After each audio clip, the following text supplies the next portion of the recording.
Salut tout le monde, c'est Piwi pour un nouveau tutoriel. Donc alors aujourd'hui, qu'est-ce que nous allons voir? Nous allons voir comment faire un logo de style un peu NBA. Donc alors en fait, tout d'abord, je vais préciser quelque chose. C'est en fait les logos, enfin les autres logos mis à part le gaming, enfin les logos à part du gaming, c'est-à-dire les logos type professionnel, donc c'est-à-dire pour par exemple le vendeur de chaussures, le bar du coin, enfin, voilà tous les autres logos à part du gaming, ils respectent une charte de couleurs, c'est-à-dire une charte de couleurs, c'est on utilise une seule couleur, donc c'est la couleur dominante, et puis le blanc et le noir derrière, sachant que on peut utiliser toutes les nuances entre le blanc et noir, donc c'est-à-dire blanc, gris clair, gris foncé, gris et noir. Enfin, voilà, c'est un peu un ordre d'idée. Donc, ce qui veut dire que, par exemple, pour votre logo style NBA, vous allez utiliser une couleur et son nuancier. Donc, c'est-à-dire, par exemple, là on a utilisé du bleu clair, bleu foncé. Donc on peut utiliser bleu clair, bleu foncé, bleu très foncé, bleu fort foncé, bleu très clair, enfin voilà. Donc il faut respecter une charte de couleur, donc c'est-à-dire là par exemple on a respecté la charte de couleur du bleu, tout simplement. C'est enfin voilà. Donc pour ce tuto aujourd'hui on va utiliser deux logiciels. Voilà, grande nouveauté. Bah pas tant que ça parce qu'en fait c'est vraiment ce que l'on fait lors de la réalisation d'un logo professionnel. On utilise toujours deux logiciels. Donc le logiciel qu'on connaît tous, Adobe Photoshop, et le deuxième logiciel que moins de personnes utilisent, mais qui est vraiment très utilisé aussi, c'est Adobe Illustrator. Donc sans plus tarder, on va partir sur le logiciel Adobe Illustrator. Donc là, voilà, comme vous voyez, j'ai fait la partie du fond, enfin la partie de derrière avec Adobe Illustrator. Donc pourquoi? Parce que tout simplement, on peut ensuite, par la suite, l'agrandir, le rétrécir, le partir d'une forme, enfin d'une taille très petite à une taille immense sans que ça pixelise. C'est ce qu'on appelle le vectoriel, tout simplement. Donc alors, on va partir sur un nouveau fichier.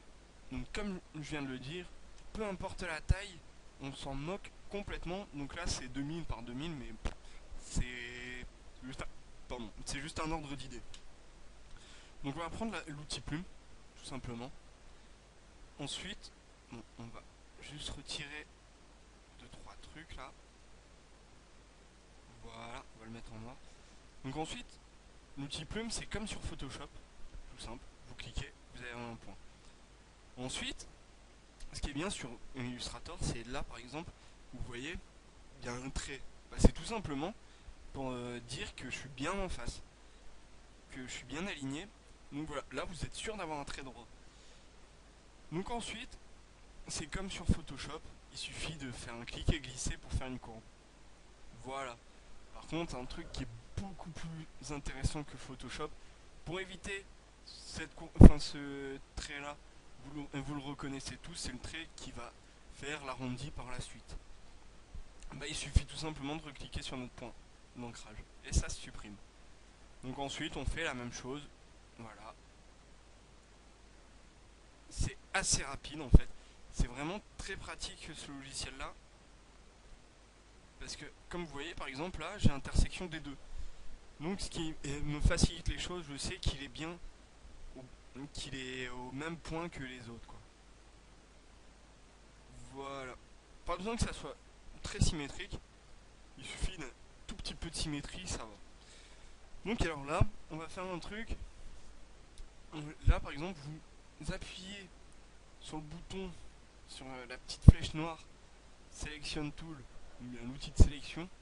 Et ensuite, par exemple, vous faites ça pour sélectionner votre objet. Vous faites un cliquer glisser, vous l'encadrez, voilà.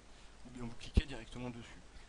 Là, vous pourrez vraiment faire tout ce que vous voulez, le retailler dans tous les sens que vous voulez, sans que ça pixelise aussi. Vous pouvez le faire tourner. Enfin voilà, vous pouvez faire ce que vous voulez. Donc alors ensuite, on reste sélectionné dessus. On vient ici. Là, vous voyez par exemple, il y a toutes les couleurs, enfin plein de couleurs. Donc vous pouvez choisir, voilà. C'est encore une fois un nuancier, quoi. C'est voilà. Donc alors, ensuite, ici, c'est la couleur de votre contour. Donc là, on va mettre un contour qui est de 20 pixels. Voilà.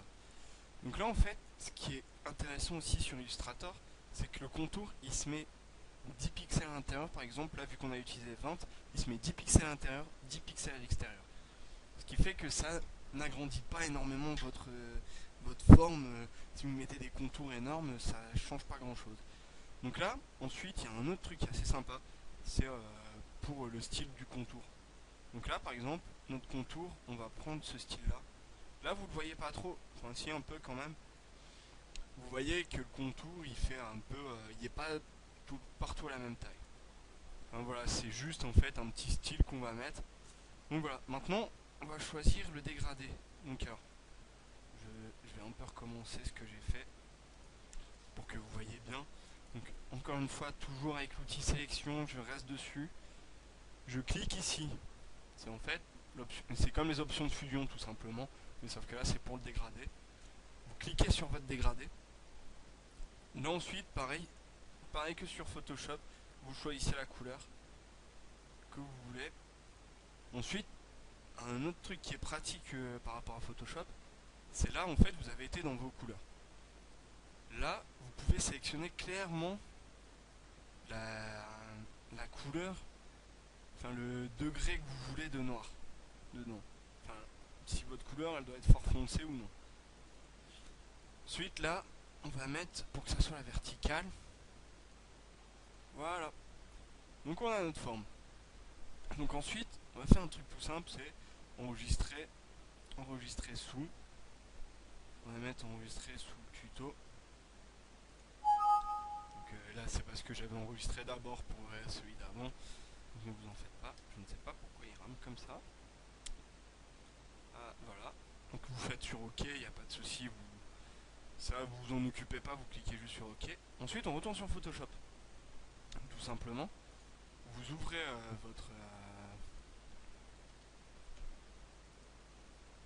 votre fichier. Là, il va vous demander quelle taille vous voulez. Donc, tout simplement, là, on va mettre allez, 2500 en largeur. Pardon. Donc, on va mettre 2500 en largeur. C'est assez correct. Parce que, en fait, si vous mettez trop grand, voilà, en fait, ça va clairement découper pile à l'endroit où est-ce que vous allez. Donc là, en fait, on va dans éditer la taille. Bon, vous restez appuyé sur Shift et vous prenez un coin. Voilà. Ensuite, vous appuyez sur Entrée. On va tout de suite faire un peu les options de fusion sur notre fond. Donc on va mettre une ombre externe de allez, 25. Voilà. On va y mettre un petit fond. Un petit fond comme sur l'autre. Donc encore dans les options de fusion, dégradé.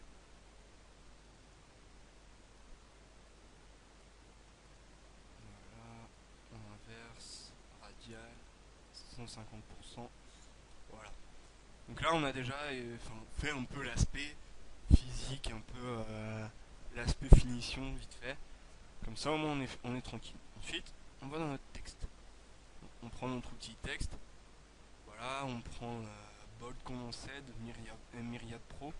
C'est vraiment très pratique. Si vous ne l'avez pas, parce que j'ai remarqué cette semaine qu'on ne l'avait pas sur tous les PC. Donc si vous ne l'avez pas, vous allez la chercher sur Dafont ou bien sur Google, vous tapez Myriad Pro comme écrit là, MYRIAD Pro, et vous allez la trouver, ça il n'y a pas de souci. Donc on va mettre bon, le même nom que tout à l'heure, Global Angels. Ouais, je sais, c'est pour éviter les jaloux, les mecs qui veulent avoir leur nom d'équipe. On va... Oula, j'ai mis Blogad, Blog Angels. C'est un nouveau nom d'équipe. Voilà.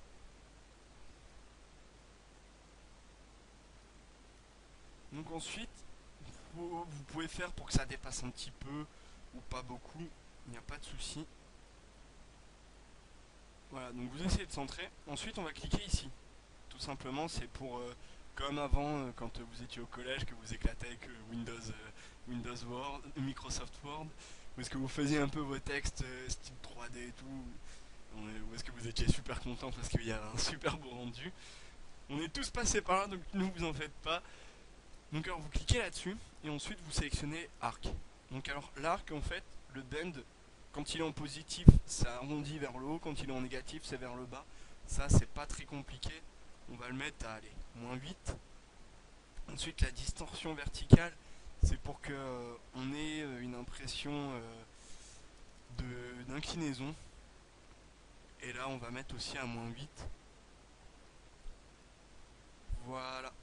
Ensuite, encore une fois, assez simple. On ouvre les options de fusion, le contour en blanc et on va le mettre à 25. Voilà, pour essayer en fait que ça fasse vraiment gros, bien, bien marqué quoi. Ensuite on met un petit dégradé en lumière tamisée. Voilà, une ombre externe. Allez, 0,75 histoire de qu'on la voit quand même. Et voilà. Ensuite, vous pouvez rajouter bien sûr d'autres effets, comme par exemple un effet un peu glossy, un peu web 2.0 aussi, vous pouvez mettre. Préférez l'effet web 2.0, c'est un conseil que je vous donne. C'est vraiment, n'hésitez pas à mettre un effet web 2.0 ou bien des effets un peu comme ça, un peu double couleur. Évitez surtout le double couleur par contre, c'est aussi un conseil que je vous donne. C'est parce qu'en fait une fois j'ai vu quelqu'un qui me demandait un conseil et qui avait fait un effet double couleur, c'était assez moche en fait parce que ça ne rendait pas, ça ne rend vraiment pas bien. C'est pas, ça va pas à l'avantage de votre logo. Donc voilà. Donc voilà, vous pouvez toujours essayer des petits trucs un peu comme ça. Vous le faites vraiment à votre sauce. Intégrer de la 3D, c'est limite conseillé parce que sur un logo comme ça, intégrer de la 3D, ça fait vachement classe. Ça, il n'y a pas de souci. Mais il faut qu'il y ait une espèce de mascotte. Donc c'est-à-dire par exemple pour les logos NBA, vous connaissez tous les Chicago Bulls. Donc par exemple les Chicago Bulls, c'est un buffle. Enfin voilà, si vous intégrez de la 3D, il faut obligatoirement une mascotte. Pourquoi? Parce qu'on va toujours représenter la mascotte si enfin voilà, il vaut mieux avoir une mascotte de toute façon, un symbole. Par exemple, vous regardez Pôle Emploi, Caisse d'épargne, enfin voilà, ils ont tous un symbole qui représente. Et ben là, c'est la même chose, il vaut mieux un symbole. Donc voilà. Bah écoutez, je vous remercie d'avoir suivi mon tutoriel.